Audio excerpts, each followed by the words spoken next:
guys, welcome back to Just Three Brothers podcast. Back for another episode with Carter and Katlin. Today we will be talking about something that's huge in our childhood, probably one of the most revolutionary things that came out in our lifetime, and that is Pokemon. We're going to be talking about everything from the handhelds to the games on the Nintendo, obviously the Pokemon cards, the movies, just everything about Pokemon, all sorts of it. Mainly Gen 1 is going to be our focus because that was just our baby, but we're also going to be talking about a lot of other stuff. So stay tuned. Let's get it. Yeah, Pokemon. It's kind of crazy to think that the rush of from the east kind of came into the west with Pokemon. I know definitely before Pokemon had came to North America, I hadn't really seen too much of the culture, of just so much of like what they were doing over there. We kind of had our own thing going on over here. But if anyone remembers the Pokemon craze when it hit the West, was like nothing I've never seen before. It was kind of like the Tickle Me Elmo of the Christmas time when that came out. There was Pokemon games, the television series, the original Indigo Plateau had released as well. It was all pretty crazy how everyone was just kind of Poke crazy at the time. But I think the first thing we're going to talk about today is just the handhelds on the Gen 1. So when we're talking about Gen 1, we're talking about Red and Blue that was released. And then later there was kind of the mix between the two with a little additional kind of fun was the yellow version where Pikachu kind of followed behind you. I think that Gen 1 was these were good games. These games really got the West a good look at how Pokemon worked, and it was like this very turn-based RPG style game, which there were a lot of back in the day, especially with the technology at the time. There was Dragon Quest and other games where turn-based was easy to compute. It wasn't a lot of action-packed stuff like that, so the turn-based was really kind of simple to program.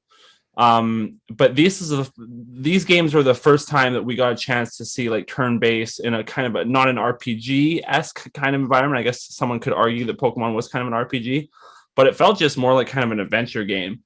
And you're going around exploring, and I hadn't played any game like it before, and the whole idea that you have to collect 150 of these like little monsters, it was kind of a massive overtaking as a kid. There's only a few people I know, especially when we were younger and this stuff had first hit, that anyone had that little recognition from Oak that, yeah, this cartridge, whoever owns this cartridge, caught all 150 Pokemon. It's pretty rare to see people do that. Hey guys, Dallas here. I just want to let you guys know that Pokemon to me was an RPG. I'm going to argue with Catlin right out of the gate. I know that for a fact because before I'd get to the first gym in every single Pokemon game I ever played, I'd always have like a level 15 Pidgey. My Pikachu would be like level 20. Like I would be like way overscaled. I'd literally sit and I think it's Viridian Forest or whatever, farming Caterpies and Kakunas and stuff like that, just leveling up like as much as I possibly could to make it easy. I usually chose the harder Pokemon. I'd choose Charmander, which obviously Onyx always gave me quite a difficult time. So I always made sure that I was as powerful as I could possibly be to just basically steamroll through the first few gyms. Definitely role playing game all the way. I loved leveling up my Pokemon. That was a huge thing for me. Was to like getting like Fire Spin at like level 20. Like the more moves I had, the better. The easier the game went for me. I just had a lot of fun with Pokemon, and Gen 1 was huge for me. The thing with Gen 1 was it just the 150 Pokemon, it wasn't a huge roster. So I think every single Pokemon to me meant something at that time. As you got through the later gens, there was just so many Pokemon, so it was hard to keep track. But that's why I think Gen 1 resonated so well with me. Um, the thing is, I didn't like the length of the game. Obviously, catching 150 Pokemon, if you wanted to be a completionist, obviously you needed the link cable to trade with people and stuff like that. But I feel like just leveling up each Pokemon, and there was an XP share, I don't think back then. So it was like Yeah, there was. oh, was there XP Yeah, share? there was XP share in the Gen 1. Okay, well, there was XP share, but I mean, I remember it being a lot more difficult than later generations to level up all your Pokemon and get them maxed out before fighting the Elite Four. I just love just picking your Pokemon and just switching it up every single time you'd play. And I just remember a lot of experiences, especially like on the bus trips to and from school.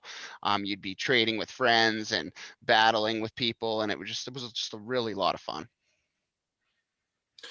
The more I think about it, actually, maybe I'm wrong. I think actually XP share was for Gen 2 when Pokemon could hold items for the first time. I don't think there was holding items in Gen 1, so I don't know why I tried to get in there and correct you when I think it was Gen 2 where XP share first came into the forefront.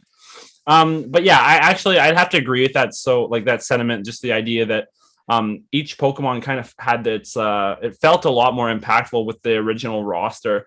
You know, I think where they're currently at now is 8 generations in, and it's self-admittedly after Gen 3, I was kind of checked out from there. I think there was a pretty cool few games like and some cool Pokemon in Gen 4 or whatever, but really after Ruby and Sapphire, I was checked out. I played those 3 games pretty extensively, and they're really fun games. But it's not. And I'm not going to say that the other games past Gen 3 are bad. It's just it wasn't for me. I didn't really like how it was getting more 3D.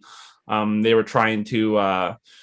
Also, the roster was overwhelming, and sometimes, if like how Dallas said, the OG 150 felt really impactful. That each Pokemon kind of had its own like look, and they seemed really like grounded. You'd have like Charmander is kind of like a little lizard man, and then like even Sandshrew is like, he just seems like a little rock kind of mouse kind of shrew essentially. But then later on, they get some of these crazy Pokemon, like ones that go Chandelier and stuff. It's like they weren't even trying. There was one where he's garbage. There's another one where it's like he's an ice cream cone. Like I'm not really sure about all that. I think it can get a little silly once it was past Gen 3. But Gen 2 for me is the shining star in the Pokemon handhelds for sure. I feel that Gold and Silver, and then later with the addition of Crystal, which gave you the option to not only change your gender, you could pick a girl or a boy, but also it gave you the additional legendary dog chapter that you could do. And the way they kind of did that was really interesting as well. But Gold and Silver for me especially were just such phenomenal games. Like this is how you do a sequel. These were, in my opinion, one of the best sequels of all time. And I know that that's kind of hard to quantify, obviously, but the way they implemented the backpack with the new slots where you had very specialized areas to put your TMs and that sort of thing. The cities felt so vibrant. After you beat all the gyms, and you go to the Elite Four, you get to go back to Kanto. Years later, you get to see kind of what Kanto's been up to, and then the most epic scenes from that game for sure is when you encounter Red on that mountain, and he's got super juiced up Pokemon that are just pumping you. So, I think that Gen 2 with Gold and Silver, there was quite a few. The roster had gotten essentially double the size, but it felt still a little bit more manageable. It wasn't too crazy. And I just think that it had a lot of charm, that game. Yeah, so I haven't explored Pokemon as much as these guys have. I've only played a handful of the games, Pokemon Yellow, which I believe was on the Game Boy Color, and then I also played Pokemon Emerald on the Game Boy Advanced SP. And I don't know, there's just something about these games that is just like so unique from other games. It's just like the feeling of just flipping open your Game Boy SP and just catching Pokemon, and the music and just the graphics and everything. There's just something about it that it's just a feeling that you don't really get from a lot of other games, especially RPG games. I feel like Pokemon is just like really special. It's super simple, but it's fun and it's satisfying. Catching these different Pokemon that you didn't have before, even ones that are kind of lame, admittedly. Like when you catch a Bidoof, you're like, oh shit, I caught another Bidoof. But I disagree. I think Bidoof is definitely S tier in my opinion. yeah, you make a solid point. But yeah, I don't know. There's just something about it. I know even time to time I find myself going back and just flipping open Pokemon Emerald and just running around the world and just catching Pokemon. I've never gotten too far into those games either. I think I've only beat the first gym in Pokemon Emerald, but I don't know, it's just really fun and memorable. It's a memorable experience for sure. The replayability, I think, is big too. I know that this is like, it seems like such a long time ago. That's how old I am. But I know that they remastered or almost reintroduced Gold and Silver with Heart Gold and Soul Silver on the 3DS. And I had remembered, working security jobs where you're sitting at a site and you're doing nothing. The goal is to not fall asleep is basically what they tell you when you're working these kinds of jobs. So I'd strap up with my 3DS, go out to site, and I would just get lost in heart gold. Like I was so impressed with how they were able to implement these new ideas, like the battle tower, and also the Olympics. And that was actually really fun. How you could have your Pokemon become now athletes. I just like the idea how some of these further games really make it so that it's not always about battling. Sometimes you'll have like beauty contests and stuff in Gen 3, or like the berry mixing stuff where you can really fine tune their traits, like how they perform in these contests. I think it's really cool because it really does actually tie to the show a little bit more. I know that the show is actually kind of interesting as well, because the show is actually based off of the games, which usually it's the other way around. Usually a show comes out and then a game comes out because of it. But because the games were so kind of very linear, like incredibly linear, it would be really difficult to base entire show off that. So they had to take some liberties, like Brock joining Ash on the road and Misty joining Ash on the road, instead of them just being these gangsters of the rock types, these gangsters of the water types. But one thing I thought was really interesting with the kind of the similarity to the show is that there's almost a controversy when you have people who battle Pokemon, because it seems like abuse almost. In the show, there's a lot of different realms where Pokemon are in. You have festivals and fairs where Pokemon kind of help with building the fairs or even participating in the fairs. Brock is known as a breeder, and this guy who's really good with Pokemon as far as their dietary stuff or whatever. So it was kind of seeing Heart Gold that it's like it's not always about the battling. You can do other stuff with the Pokemon, which I thought was really nice. But I just think that anything after Gen 3 started to get a little bit like, okay, well, different stuff was happening in my life, especially too. So I wasn't too Pokemon crazy. So it's just kind of cool to see now, going back as an adult and kind of seeing what these games really have as far as the value that they bring to the table. I think that they still are hitting home runs. The thing for me is Gen 1, like it introduced it. You know what I mean? It was a fresh, brand new thing, and we've never seen a craze like this. Like, man, everyone from like grade 2s all the way to grade 9s on our bus all had Game Boys, all playing the same thing, even though there's a huge age gap in between people. And I love how in blue and red, when they first came out, there's exclusive Pokemon on each version. So you basically needed to have them. And not only that, but another thing that's really important to remember is you could only have one save file, and that is to prevent people from going and getting all the starters, or going and catching a certain Pokemon that you could only get, and then having another save file where you don't. You know what I mean? It made it so you literally had your save file. So all the hours you spent in that game, then you had to keep going, because otherwise you'd have to restart it. And that's why a lot of people never really wanted to start over a new game to get all the starter Pokemon, is because they didn't want to lose their 80 plus hours, especially as a kid. And like I just remember me and you like just having red and blue and just trading Pokemon back and forth that were literally only in that specific game with the link cable, and otherwise you couldn't have done it. And it was another good thing in Gen 2 when it was gold and silver, like literally you could not do it any other way. But we both had our own versions, and we literally, I think I had silver, if I remember correctly, with Lugia. Yeah. You had Ho-Oh with gold, and we trade back and forth so that we had like basically the full roster. I don't remember if I ever completed all the 251 Pokemon, or 250, whatever it is, in silver and gold, but I got very, very close, closer than I got in Gen 1 actually. Another game that I want to talk about, just because with the Game Boys, I love the scaling, because I'd always buff my guy up, like I said, so that no matter what, I could literally rickroll through whatever content you had, right? But Pokemon Stadium was the first time where I remember them basically having a level cap, like the level 50 and the level 100. Like when I'd go fight the Elite Four in Gen 1 and 2, I would be like 10 or 15 levels above their level. So I could just literally steamroll through it, buy like a million full restores, buy a ton of revives, and no matter what, just power through it, right? But with Pokemon Stadium, it was the first time where they actually had the level caps.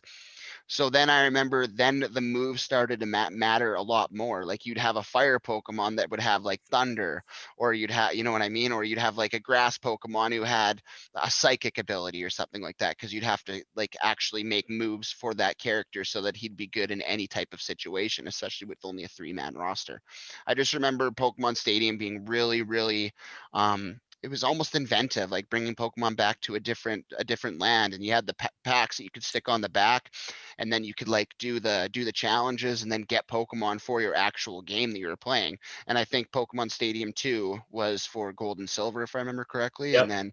then Pokemon Stadium, the original one, was for Yellow, Blue, and Red. And I just really like the fact that you could literally work, you could. It was like a 2-for-1, right? You could play this Pokemon game on your N64 using the Pokemon from your Game Boy, and then get rewarded by playing your Pokemon Stadium, and then they'd get Pokemon back to your Game Boy. I just thought that was a really, really cool idea and something that maybe they should think about doing in the future. So I've never played Pokemon Stadium on the N64, but one game I did play on the N64 was Pokemon Snap. Uh, that game was a lot different from any other Pokemon game or any other game that was on the console in general. But I don't know, there was something super fun about just taking pictures of these Pokemon and throwing apples at them, and then at the very end of the game, you could try and take a picture of Mew, but it was super difficult to get that picture. And I don't know. I think Pokemon has always kind of taken a different approach with their games and kind of tried to do something that not a lot of other games have done. You have your traditional RPGs, but Pokemon wasn't really like that. It had this other aspect where you're collecting and you're going on these grand adventures. And yeah, I think they just did a really good job, and it's a lot different from a lot of these other games, especially in the RPG genre. I think that those two games for sure were just ahead of the curve, even on the 64. I mean, the N64 had so many slam hits on it, but Pokemon Snap really was, I couldn't believe how fun it was to like take pictures of Pokemon, and you kind of would have Oak like be like, yeah, this one's pretty good. And I just thought that was great. It was kind of cool too, how in a lot of the levels you'd have to do a certain sequence of things to make like, Gyarados come out of the waterfall, or you can throw an apple in a certain area and the Pokemon will walk over in a certain way. You can do some really cool stuff with that as well. I think Stadium, like how Dallas was talking before, Stadium was probably, in my opinion, one of the most impressive things at the time, especially because it was, first of all, I believe it needed the Red and Black expansion pack. And it also needed the back of the controller thing where you could put the cartridge. Now, the reason why this is so important is because I think it was the only game that could utilize it. So they literally designed this new technology for just that game alone. And then also, once you're in the game, how Dal said before, you can go to the battle tower, fight these already predetermined leveled fights, and then get rewarded for that as well. So I really thought that was cool too. The thing I remember is not only that, but it was the first time that, if I remember correctly, the first time you could actually play your Game Boy on TV, which was super, super cool to be able to actually play play Yellow and Blue and Red on your actual TV that you had, because you could play it on your Pokemon Stadium. So you could, instead of playing it on a little handheld, now you got to have your N64 controller on this massive TV, even though nowadays it's obviously the TVs are huge. Also, another thing that was cool about that is you could speed it up. So like you could literally increase the speed in which the game played. So your character's running around real quick. If you're going through the grass, you can just speed right through all the fights and stuff. And like if you're just sitting there spamming A, you can just kill the same monster over and over, and like you're just getting crazy amounts of XP and stuff. I thought that was really cool. But again, I just think it goes to show that like how inventive they were with some of their games. I would admit, honestly, I feel like nowadays they really stick to the formula. It seems like they basically just do these games where you basically battle each other. I know that Pokemon Go was another thing, one of these things where it just goes to show that Pokemon really knows how to make these phenomenons kind of happen. And the first time, obviously, is when we were introduced to Pokemon in the West. I know that every single person I know, especially around that age demographic, especially being children, everyone kind of was into that scene. But what was interesting too is now you have parents talking about like, oh, these Pokemans and Pikachu and stuff, and it's kind of funny because when you have parents at the time who were kind of naming the characters, that this stuff is huge. And then it came back around with, Pokemon Go, where, it seemed like Pokemon is almost on its death throes, essentially. Like no one really cared about Pokemon as much anymore. And admittedly, I would argue that in some regards, it's kind of a stale franchise. They just keep releasing these new Pokemon that seem not very inventive, that just lack creativity. And then Pokemon Go came out, and first time I saw people outside in years, and a lot of people.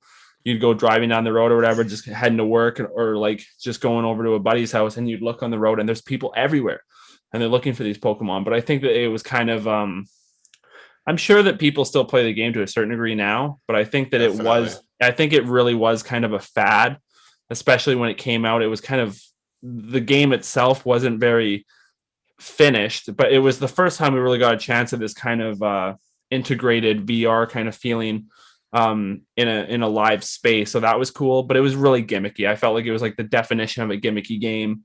I know when it was released, there's gyms and stuff, but mostly you just collected Pokemon. And if you found a Pokemon you really liked, um, you kind of just have to feed him candies or whatever.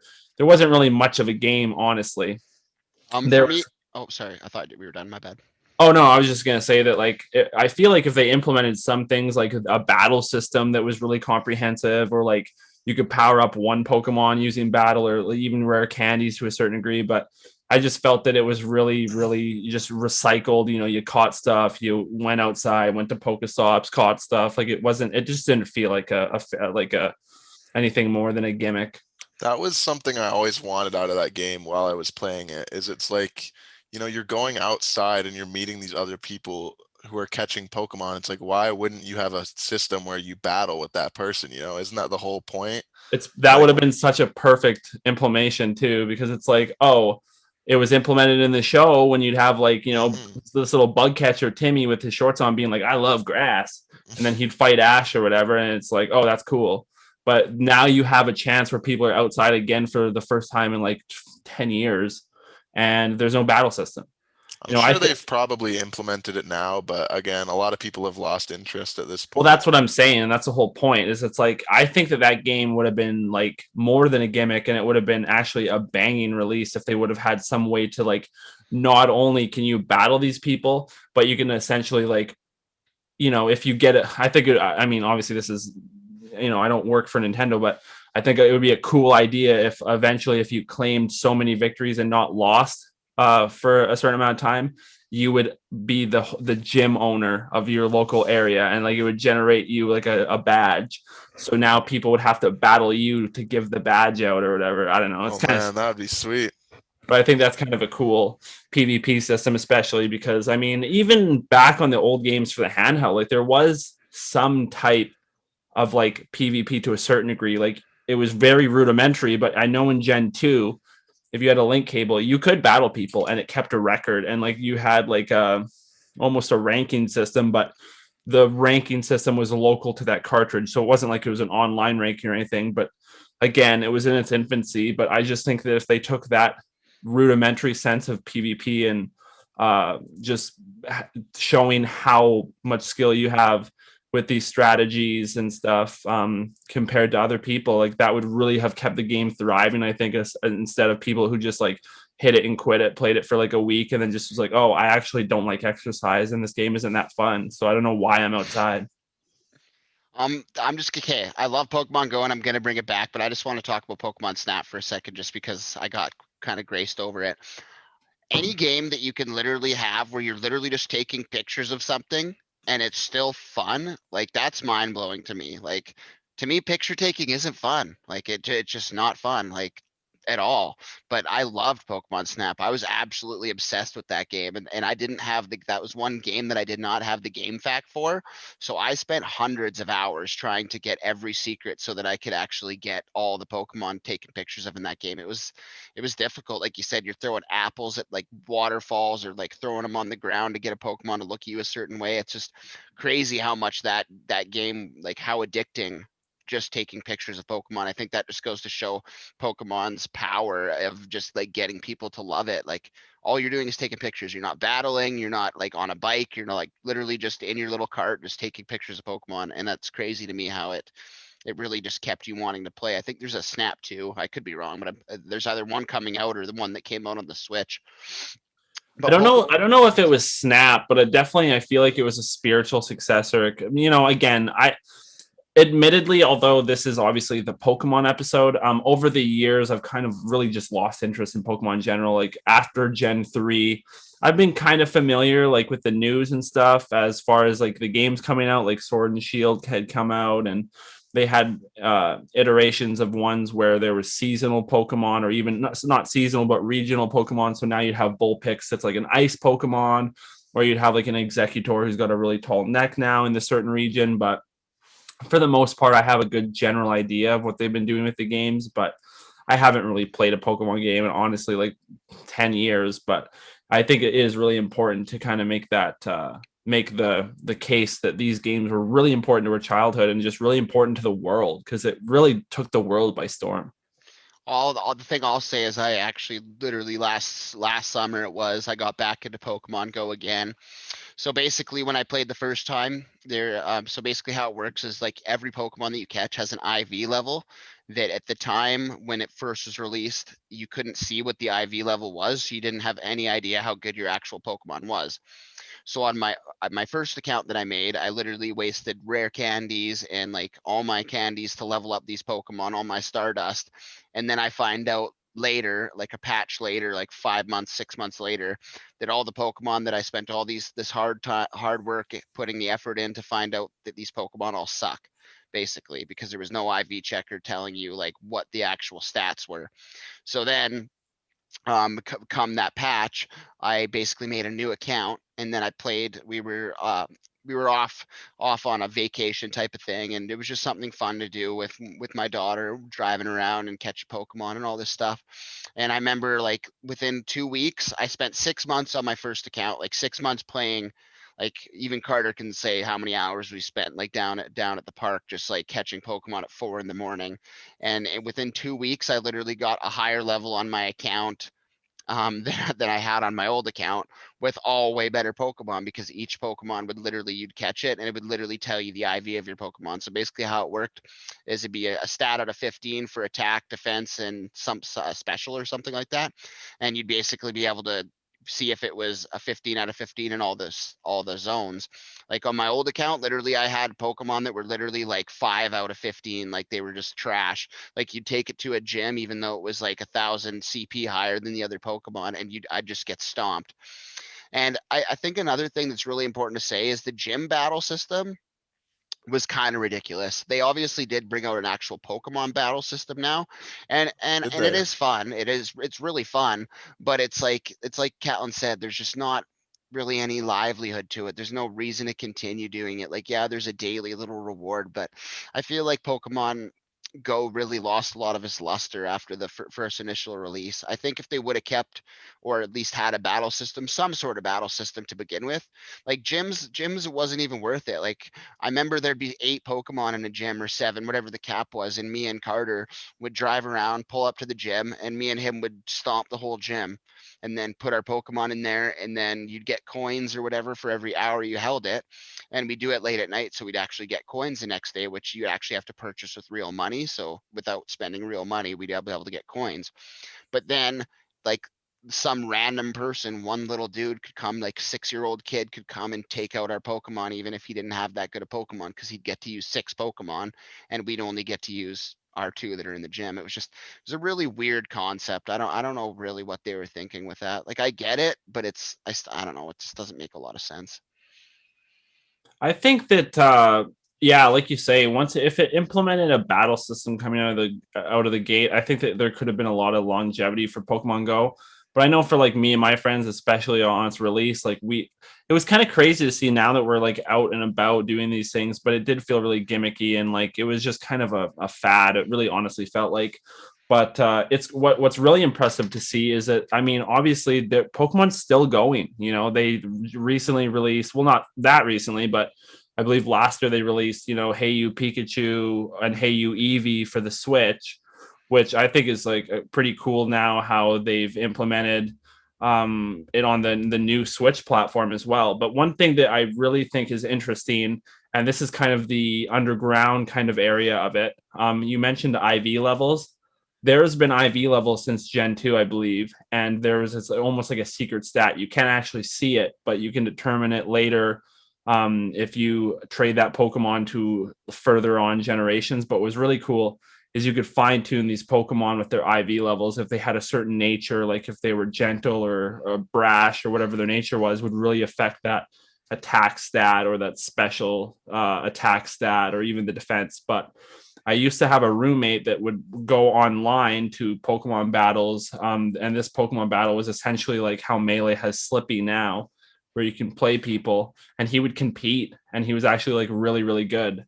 They would have really crazy strategies. Like when you see competitive Pokemon, it's pretty crazy how they set up these crazy strategies. Because I remember when I used to play the Gen 1 and Gen 2, especially when I was a kid, I would just like smash people with like basically a stab ability. So if I had a Charizard, I'm using Fire Blast. If I'm using, a Bulbasaur, I'm using, Solar Beam. I'm always just hitting them with that massive hitting thing. But you really get to see a lot of cool, kind of interesting strategies with the competitive scene.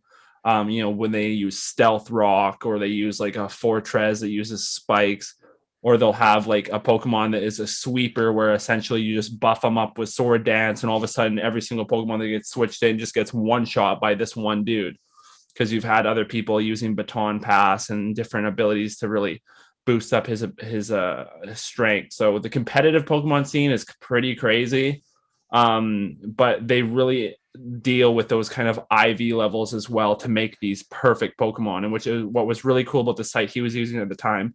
Again, this was like, I'd say maybe 9 years ago, but you can make the perfect Pokemon on there and you don't have to catch them. You don't have to like tune their IVs. The Pokemon that you're competing with are the ones that you have crafted yourself, which I thought was really cool, because now you can have these theoretical Pokemon that are just like perfectly tuned to do what you want them to do as far as like the battling within the games. Before it was kind of a roll of the dice if you got a Pokemon that had the right stats, right? Like I can't remember what each, you know, um, type of behavior attributed or whatever, but let's say, if your Pokemon was brash and it had a high attack stat, you'd really want to see a Hitmonlee or Hitmonchan be brash so that you could have that IV level that would really make it hit a lot harder.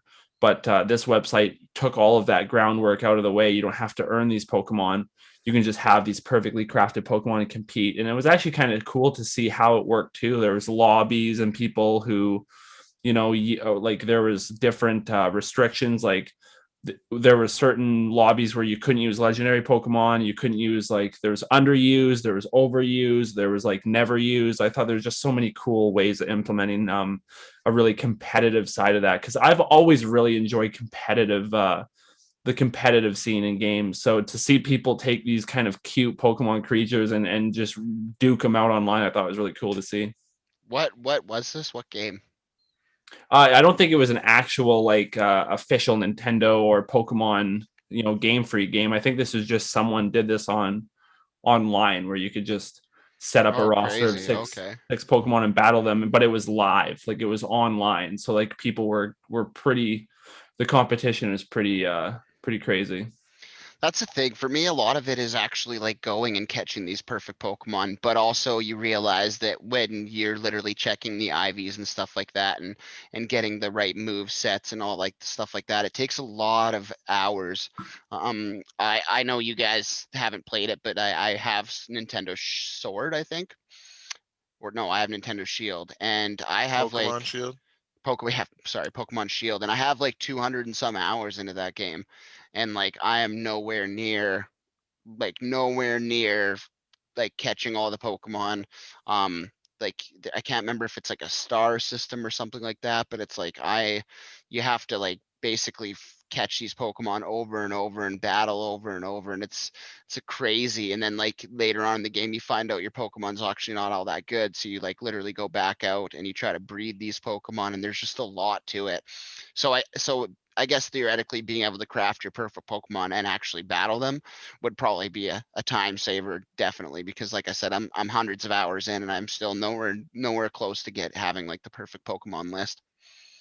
Well, it's funny too because I know that you have the starters even in the background there too. But the one thing when I'm collecting Pokemon and trying to build up my roster of who I want in my six, I am the one who is committing the biggest blasphemy of all time. As soon as I can, I release either Charmander, Bulbasaur, or Squirtle. I get rid of the starter Pokemon. I never use a starter. I always make my own team the way I want it. And I feel like that's probably one of the biggest blasphemies in the Pokemon community, especially people who just casually play it. They're like, "Oh, what's your favorite starter?" I'm like, "I don't use them. I like to use other ones." So they're always just like, "What? Like, what do you mean you don't have like a third evolved like starter Pokemon?" It's like, no, not for me. It's like sometimes I'll just if I want a grass Pokemon in my lineup, I'll grab an Executor. Why not? Have some Psychic going in there, have some Sleep Powder, have some more kind of competitively cool abilities. And I think that'll, that's why the online Pokemon that is not. And again, I don't believe it was affiliated with Game Freak in any way or Nintendo. I think this is just someone who did this. You kind of have these passion projects with people who really like games like that. And how Dallas described, you don't have to put in the groundwork and find these perfect Pokemon. You just like that, you got these Pokemon already ready to fight, and they're tuned exactly how you want them. So I always thought that was really cool. I couldn't imagine doing that. Like that literally like makes me sick to my stomach. You releasing the starter Pokemon. Like if I could have a Charizard, a Blastoise, and a Venusaur from Gen 1, that would literally be my team. Add a Mewtwo on there. Maybe a Rhydon. I don't even know. I don't know what the fifth would be. But yeah, So boring. man, no way. Like, 'cause there's just something about those starter Pokemon that I just completely adore. And I think that's one of the things that got me so into Pokemon in general, especially the cards. Like, just like the starters really like always resonated with me. Oh, Machamp, that would be my sixth. Oh, I wanted to mention that too. It's one thing I thought was really cool, especially in Gen 1, that I always just had this kind of mystique to it. And I always just thought this is one of the coolest things in any video game ever is the Pokemon that you had to trade and trade back to receive their final evolution. You had Alakazam, you had Golem, you had Machamp, and you had Gengar. I always thought those four, it was so cool that this is the mechanic that they obviously had it in mind when they made the games because that's how they evolved. It might have been a hassle for people who didn't have a link cable or another Game Boy with another cartridge, because now these Pokemon are completely out of reach. You need to trade for them. So that was why I thought once it made the jump to Stadium, it was kind of cool how you could have these promotional Pokemon that you can receive. You could receive like a Charmander, and all of a sudden now you have another starter on your cartridge that you never had before. I think it kind of gets a little monotonous how you had to get the starters before. You'd have to start a new game on another cartridge, get a Bulbasaur, get a Squirtle, get a Charmander, trade it to the other one. There you go. You got it now. But now that's basically just a cartridge that its file is just used and abused to just trade you Pokemon that you need on the other one. So I think that these were interesting mechanics, and I've always just thought the Fabled Four was such a cool concept because those four Pokemon are arguably some of my favorite Pokemon in the game. Like these are the four heavy hitters from Gen 1. You got Golem. Like that is such a cool Pokemon. You have Alakazam who's bending spoons. There's no way you're getting in that sugar bowl now with that thing. And then you have Machamp who basically has the Goro appearance. He's got 4 arms and he's got a belt and he's just beating you up. And then my favorite Gen 1 Pokemon of all time, Gengar, so cool. And if people remember how, the whole psychic and ghost thing from the show, which again, admittedly, the show was pretty campy and it didn't really have a lot of substance. I think there were some cool parts in it. But for me, it was when I was a kid, the whole Sabrina saga when people are getting turned into dolls and there's ghosts and psychic Pokemon doing like that stuff was mind blowing. Scared the ever living crap out of me when I was a kid. But again, like I say, I think that it goes to show just kind of the outreach the Pokemon has had. I think that now we're going to get into the cards because the Pokemon cards, I think, is something that a lot of people who are especially watching this video have definitely some kind of attachment to. So let's get it. What about you, Carter? You want to start this one off? Do you remember playing Pokemon with me or what? I have some very vague memories of us playing Pokemon together. I believe we were living together at a certain point, and I kind of vaguely remember we had the coins and there was like a starter deck thing or like some sort of handbook or whatever that would teach you how to play the game. Very vague memories, but I feel as though I was more into Yu-Gi-Oh growing up. Yu-Gi-Oh is kind of more of my thing, so I never got huge into Pokemon, into the actual card game. But I know you guys have a pretty unfortunate story about Pokemon cards. Oh goodness, yeah. Honestly, Yu-Gi-Oh, man, like for me that was a huge thing too, but obviously this isn't a Yu-Gi-Oh episode, but yeah, that was another card game that was absolutely enormous for us as kids. You can't forget Magic too. I mean, Magic the Gathering was huge, even though I think that Magic was kind of more dark and kind of had a lot of Way really more.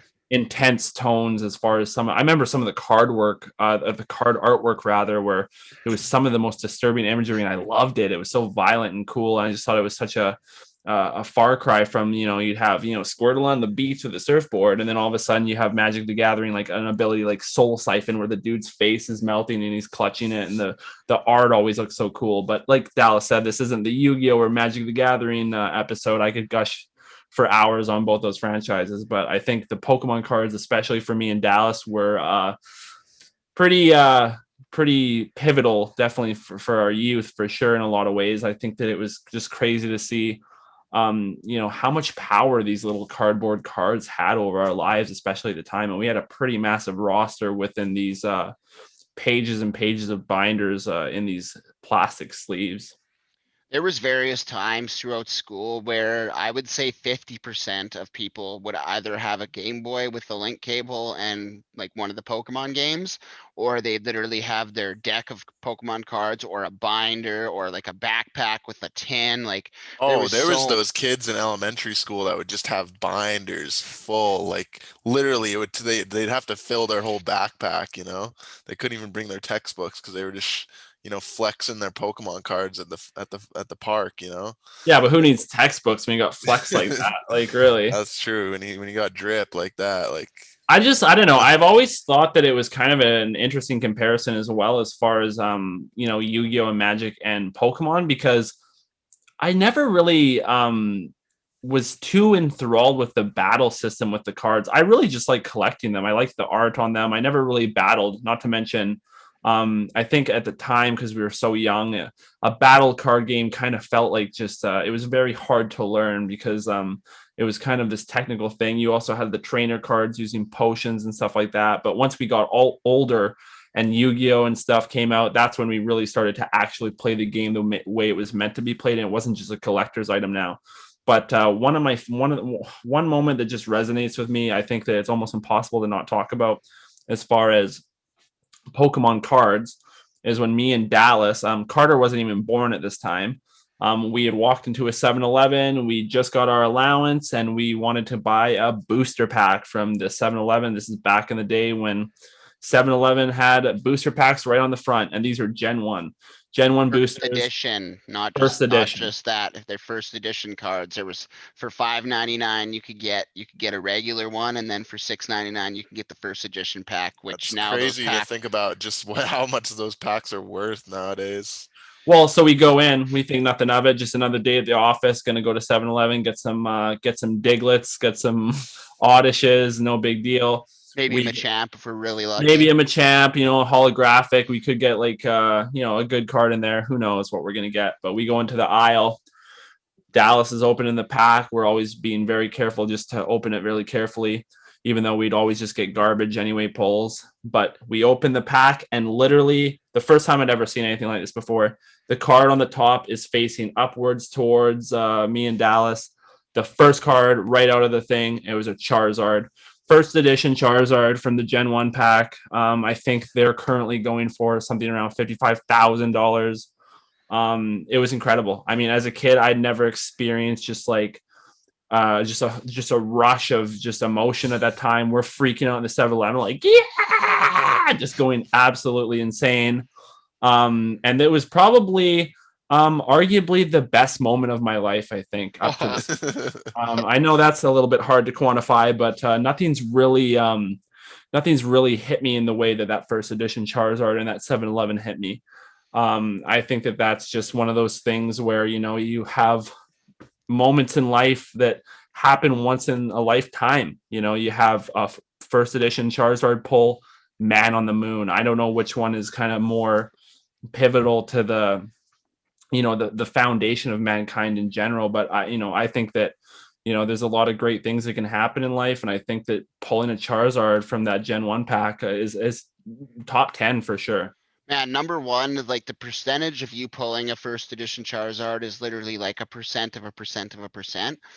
But not only that, but to pull it on the first card, that's like it's not how it's supposed to be laid out. When they make the decks, there's literally a specific method. I think there's 9 cards and it's the second one from the back or third Yeah, one I from know the when back. people open up packs, they do this Yeah. thing where they put 3 cards to the back or whatever. So Well, yeah, that's why I was saying that it was so interesting in this regard, because we had a very specific way, and we'd been opening packs for forever at this point. So when we saw the foil like removed, and I see, oh, wait, what's this? What's going on here now? We got a holographic facing upwards at the top of the pack, which was Doesn't completely happen. inverted from the rest of the ones. That's when I knew something was up. That's when I knew that the jig was up. We got a Charizard baby. So that was, like I say, it was overwhelming. It's hard to try to be cool when you're in a 7-Eleven, almost, peeing your own pants. But We were losing that, our minds. We were jumping up and down and crazy. screaming like lunatics. And The people behind the counter thought that we were, maybe, fetal alcohol syndrome children or something. I don't know, but Oh, it was bad, but it was like I said, honestly, I have a little girl, so I mean, it wasn't the best moment of my life, but as far as childhood, up to probably up to 18 years old, I would say it's the best time, like my best literally single moment of my life, like pulling that Charizard, just looking at Catlin and his face and looking at my face, and we're just like having a complete you looked at your full own on, face. no, yeah, looking how'd at you each look at other's, your sorry, face? looking at each other's He faces. looked at me Sorry. looking at him looking at you. Yeah, exactly. But like both having like full on mental breakdowns. It was so exciting. Like we couldn't believe what was actually happening. Like, and like he said, like 55 grand, that's low balling it. Like if it's a mint condition Well, 10, like you could be looking let's at real like talk then. If we 150. want to real talk about this, and I think that it's super easy to even talk about. We were lucky enough that our parents were just absolutely crazy about this sort of stuff, buying us plastic sleeves, and for some of the good cards, we'd have the hard sleeves. But when we had that Charizard, we actually slid it into a sleeve, and this is coming right out of the package. Like we already would go to the 7-Eleven with our plastics ready to just slice and dice these cards and slap them in there. Like And we're talking hard and soft, like hard. we were slinging plastic like right out of the gate. So when we got that Charizard, we put it in a soft sleeve and put that soft sleeve in a hard sleeve. So so it was kind of like fermenting the perfection within the seal. So I mean, realistically, if we want to real talk and drop it like it's hot, that first edition Charizard, if we still had it in our possession, would have been probably a rate 10. It would I have don't been know. I didn't see a flaw in it. Like mint there, condition we had 10 tons right out of. of the package. I mean, you can't and with for people who don't know what that means, it's just essentially the rating scale for which these cards integrity are, and this would have held weight with top contenders for people who have it, because not only did we pull the card during its live rotation within those packs, but the minute it came out of the pack, we put it in the double patented caddy boy dally boy seal. So there wasn't no air, wasn't no bacteria getting into that boy. So like I say, if we still had that card to this day, I would qualify that to be mint condition. But I think Dallas is going to kind of steer us into where the cards went in general. Oh God, why do I have to be that guy? So yeah, the cards got burned, like straight up burned. We were getting in trouble at school because me and Catlin basically, so basically how it worked is we had all of our like epic cards, like extras basically. We had them in soft hard sleeves, all separate. They were in a room, they were by themselves in the hard sleeves. And then we had our actual 150 binder, and I think we had 147 out of the 151 in our binder. And then all of our doubles, triples, quadruples, whatever, we would take to school. and rip other kids rip other kids off basically and get their good Pokemon. We actually got a shitty condition Charizard. I remember from one kid for a Machamp that we had like 6 of them. We were basically the Pokemon shysters. Like I like to play it like I'm just this good kid and yeah, I was just collecting Pokemon. No, I was ruthless, man. I would rip the older kids off the younger We kids. were Like sharks. you name it, I ripped them off. Like I remember I traded like a bunch of like random starter Pokemon for a Blastoise. Like, I mean, if yeah, we were bad. We were getting in trouble for it because like kids would go home crying, like because they'd find out from their friends that they got ripped off. No trade backs. Like there's no No trade back. trade backs. This is Pink's baby. I still remember a time where there was this kid who thought Oddish looked, oh, that's the cutest Pokemon ever. I love Oddish. I'm like, I have an Oddish for you if you'd be willing to trade for your Articuno. Yeah, sure, I'd love to. Boom. Next thing you know, he's coming back to school. Parents are getting called. There's craziness going on. And then, Pokemon got banned. But what happened to our original binders and the whole shebang is, obviously we're little shysters at this school and we get in trouble. We get in trouble from the teachers know what's going on. They know how we're walking out of rooms smiling with our really lucrative trades that we made. So eventually our dad got involved and he realized that these cards are kind of not only taking hold of them at the house, but it's taking a hold of this entire school. So they ended up not only banning Pokemon cards at the school that we went to, but our dad just decided that, enough is enough. He took us out to the backyard.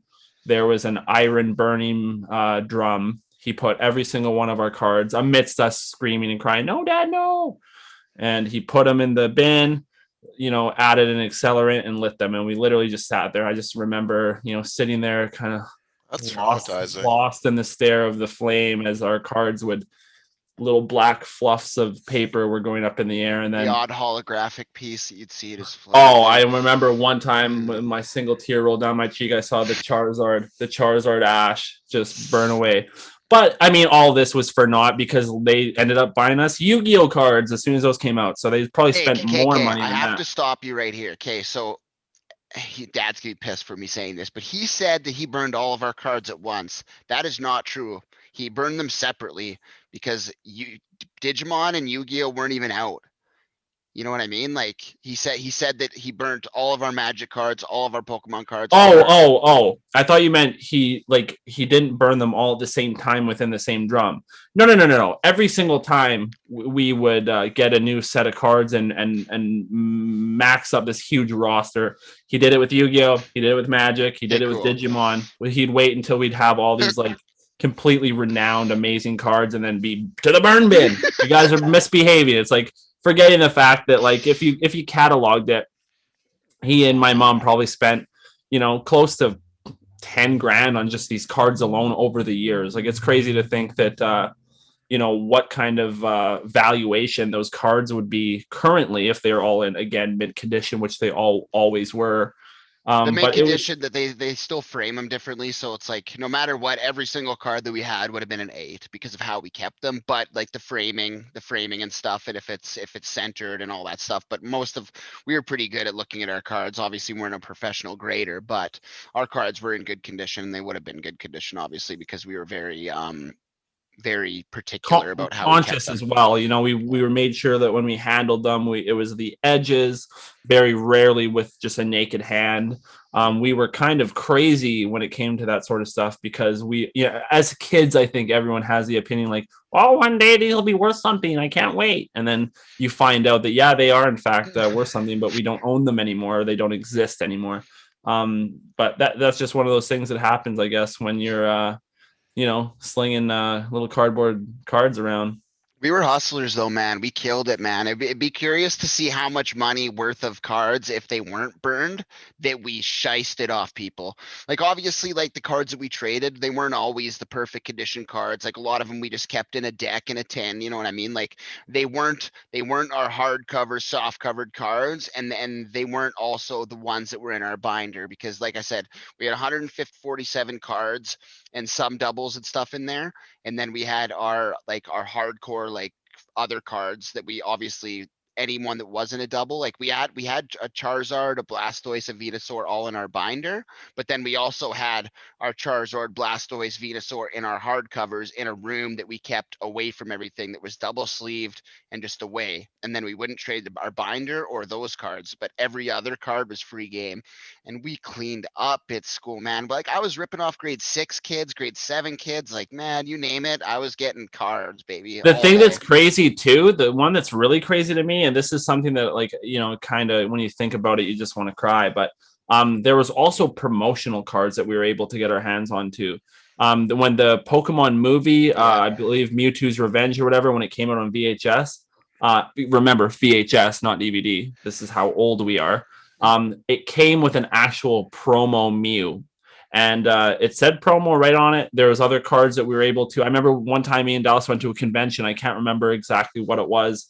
There was some stuff on the side going on, like candle making, but there was another booth that had a bunch of Pokemon That stuff. was the Red Deer Mall, actually. That's Right, where that right. was. Yep. And Yeah. it had a promo of Dragonite with an alternative art that was really Mhm. cool. Just a lot of really kind of crazy, cool promotional cards too that are these one of a kind cards, which is funny too because I know more recently on YouTube it's kind of been popping off as of late. But you'll have these people, these really popular YouTubers that are actually trying to buy a lot of cards, get a lot of really interesting polls. I know that there's a whole subgenre of YouTuber who actually do unboxings of cards and Mhm. stuff. We never got that hardcore with it, but like Dallas says, it's just interesting to kind of, you know, to just equate how much the actual worth of or value of all the cards that we had as kids, what the total thing, the cost It is. would be an astronomical number. Like if I'm being realistic, like just with the first edition Charizard mint condition and the like 3 other Charizards we had and like just like we had 147 of the Pokemon cards, right? And like all of them were in great condition. Plus we had doubles, triples, quadruples, like it would be in the $500,000 mark for sure, without a question, with If like you if you 100%. include if you include Pokemon, Yu-Gi-Oh, Magic, and that sort of stuff as well, I know that we had some really really nice pulls too with the Yu-Gi-Oh as well. So the one that I can just comes to mind is Red Eyes, Black Skull Dragon. that one was incredible too. Actually, when we pulled that one at the mall as well, that was kind of another Charizard-esque kind of feeling. You know, pulling that Red Eyes Black Skull Dragon right there with the card. And that I was after almost the episode just came out too. It was like literally the week before we finally seen Rep Joey with the Red Eyes Black Skull Dragon. We're like, whoa, what's that Yu-Gi-Oh card? And the next week we pull it. But another one too is an original booster pack, non-starter, first edition Relinquished, and that was probably one of my favorite cards in the Yu-Gi-Oh series for sure. But yeah, like I say, I think that Pokemon has this kind of this interesting power, especially when it was first introduced, and it kind of took the world by storm. But I mean, it's still going, it's still pumping. You're still having these games come out on the Nintendo Switch. So it's good to see that this is a franchise that's kind of beloved by a lot of people, and I think it really goes to show that just the staying power of this franchise. They're not doing anything to let it die either. That's the thing. Like they just released an expansion pack 4 months ago or something like that for Pokemon Sword and Shield. Like they're doing what they can to try to keep the longevity of Pokemon going. Obviously with basically the handhelds, other than the Switch, obviously kind of dead. Like we'll see where it goes. Maybe there'll be a Pokemon Go 2. Who knows? There's obviously they're gonna have to do something to keep people interested. Like that's the thing with Pokemon. Like it just seems like when they release something new, it's a phenomenon. Like it literally just takes our culture by storm. Like the Game Boys took us by storm. Like in schools, on buses, car rides, like you name it, everybody had Pokemon.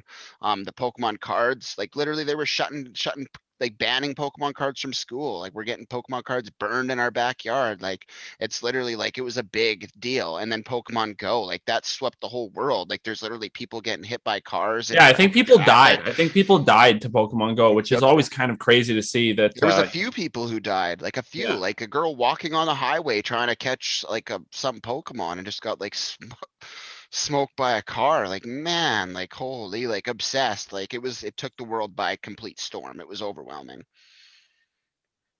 Yeah, it's crazy. I just always kind of think it's funny how when these kind of things get into schools as well. Another thing that's more kind of graphic, and it's actually a really interesting story as well, but it kind of falls into the realm of things getting banned at school, because I know that a lot of things kind of take the culture by storm, and really it eventually seeps into the schools as far as like kids get crazy about it. I know how I mentioned before that Pokemon cards got banned. But the one ban I always thought was crazy was the Beyblade ban. I'm not sure if you guys are familiar with Beyblade, but they're essentially these What do you mean they're metal death machines, dude? There's well, literally, I got a chunk out this of is my the leg story. lost. This one was actually crazy, especially at the time. I believe I was either grade 4, maybe 3 or 4. But I mean, we would take our Beyblades to school. Some of the kids even had these massive domes that they'd bring. And you just let it rip and you let them go inside the dome and you'd fight, and it'd be really, really fun. And Beyblades, I think, on the whole, were a lot of fun. It was kind of just basically tops, battling tops. That's something that probably dates back to, But interchangeable tops, right? Like you can put the yeah. different layers of them, right? Well, and this is where the crazy part comes in, because I know that one of the kids that played Beyblades with us, his dad like did fabrication and stuff, and so he took the normal stock weight disc that came with these Beyblades, and he fabbed up his kid's weight disc, which again the original ones are like a really kind of flimsy die cast metal. He rigged up this serrated blade weight disc that was actual like I mean shop steel. Like this thing was a monster, and whenever we would let it rip within these domes, this kid's Beyblade would shred our Beyblades to like absolute pieces. And it's like, well, this isn't fun anymore. You're customizing this thing to kill our Beyblades. But it was crazy. The one day we take these Beyblades to school, we're all letting it rip. He lets it go. He lets it rip. Hits the disc. I don't know if it's because of the added weight to this Death Trap custom that his dad rigged up. Comes out of the bowl and hit one of the girls who was in the not the audience, because there wasn't that many people. Hit her right in the eye. So basically a spinning serrated blade hit her in the eye, and then they basically put the kibosh on Beyblade. They said no more Beyblades at the school. So that's another time where I think that a blanket ban at school was kind of traumatizing, especially seeing that little girl get hit in the eye with a customized Beyblade. But another thing that kind of makes me wonder is, what was that dad thinking making this weight disc, this serrated He's probably trying to just be cool, be a cool dad, like maybe a welder or something like that that has like trade experience, just trying to show off like to his son that it's cool, but obviously not cool, man. Like no. that's literally horrible. Like how could you do that to somebody? They're supposed to be fun toys, not like death machines. Like people got hurt with just the die cast ones, man. I remember I got a chunk out of my shin tooken because someone let it rip at my leg. Yeah, you got to really watch out where you let it rip. That's the thing I found with Beyblades, especially when they're fabricated to actually take people's eyes out and stuff. But that's the name of the game. I guess sometimes you got to look out for things that spin at like 200 RPM. Anyways, guys, that's our Pokemon one up for a wrap. We loved it, and I actually probably am the worst because I still love it. I turn on Pokemon Go at least once a week still just to check out everything's going. So we will catch you on the next ones. We got a lot of exciting things up on the horizon. So we'll let it go for that one. Everyone have a great day. And this is Dallas, Cat, and Carter. Later. Peace.